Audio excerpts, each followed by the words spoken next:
Antes de irmos para a história de hoje, vai lá na nossa página no Facebook e curte a página. Lá terá os tutoriais e os spoilers dos nossos vídeos. A paz do Senhor, crianças, sejam bem-vindos ao canal Prof da EBD. Já vou pedindo para vocês deixarem o like e se inscreverem no nosso canal. A aulinha de hoje é a continuação da história de Abrão. Essa história é bem comprida e bem interessante. Na aula passada, nós aprendemos que Deus animou Abrão, porque Abrão estava triste e desanimado, porque ele não tinha filhos. E agora a nossa história vai começar a ficar bem interessante. Vocês lembram de Sarai, a esposa de Abrão? Bem, Sarai tinha uma serva chamada Agar. Essa serva era egípcia e provavelmente quem havia dado essa serva a Sarai foi Faraó, pelo fato dela ser egípcia. Agar devia ser uma mulher jovem. Então um dia, Sarai teve uma conversa com Abrão e disse assim: "Meu senhor Abrão", que era assim que ela se referia a Abrão, como meu senhor, "Deus tem me impedido de ter filhos. Toma, pois, a minha serva e terás filhos com ela." Abrão, então, concordou com Sarai, pois sabia que a sua esposa já estava velha e provavelmente não poderia gerar filhos. Sarai deu Agar para Abrão, para que Agar fosse como uma barriga de aluguel.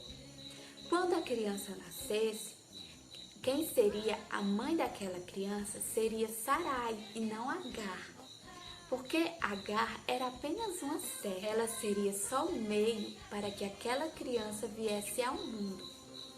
Então, nos planos de Sarai, aquela criança seria seu filho e não filho da serva. Só que as coisas não correram como o plano de Sarai. Agar engravidou sim, mas Agar começou a menosprezar Sarai, achando que aquela criança seria seu filho e que ela é que herdaria toda a riqueza de Abrão.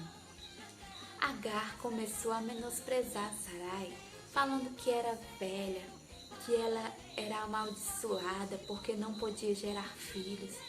E aquilo foi magoando Sarai. Então, um dia, Sarai contou tudo a Abrão, o que estava acontecendo e que Agar estava a menosprezando. Então Abrão disse a Sarai que ela deveria fazer o que quisesse com Agar. Porém, naquele momento, Sarai ainda estava muito magoada e aflita e não pensou nas suas consequências. E não pensou nas consequências dos seus atos. E ela acabou humilhando Agar.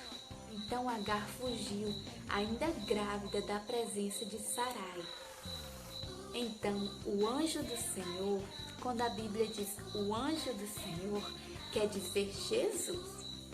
Então, o anjo do Senhor, Jesus, encontrou Agar no deserto, perto de uma fonte. E o anjo lhe disse: "De onde vens e para onde vais?" "Eu venho fugida da face da minha senhora Sarai."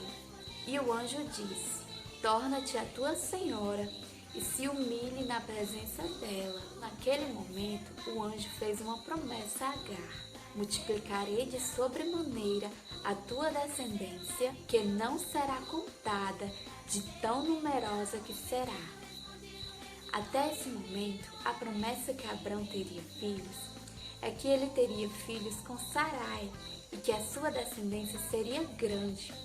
Porém, agora Agar estava grávida e o Senhor fez uma promessa a Agar, que a sua descendência também seria muito grande e que ninguém poderia contar, de tão grande que seria. "Eis que concebestes e dará à luz a um filho, varão, e lhe porá o nome de Ismael, porque o Senhor ouviu a sua aflição." O anjo também disse que ele seria um homem feroz e que a mão dele estaria contra todos e a mão de todos estaria contra eles, significando que Ismael seria um homem de guerra e habitará diante da face dos seus irmãos. Depois que Agar recebeu essa promessa, ela voltou até Sarai e fez o que o anjo havia lhe mandado. Ela se humilhou e entendeu que ela era apenas uma serva e que não deveria destratar a sua senhora. E Agar deu à luz a um filho, a qual Abrão chamou de Ismael. Abrão já tinha 86 anos quando foi pai pela primeira vez. A historinha está ficando interessante, hein? Então, continue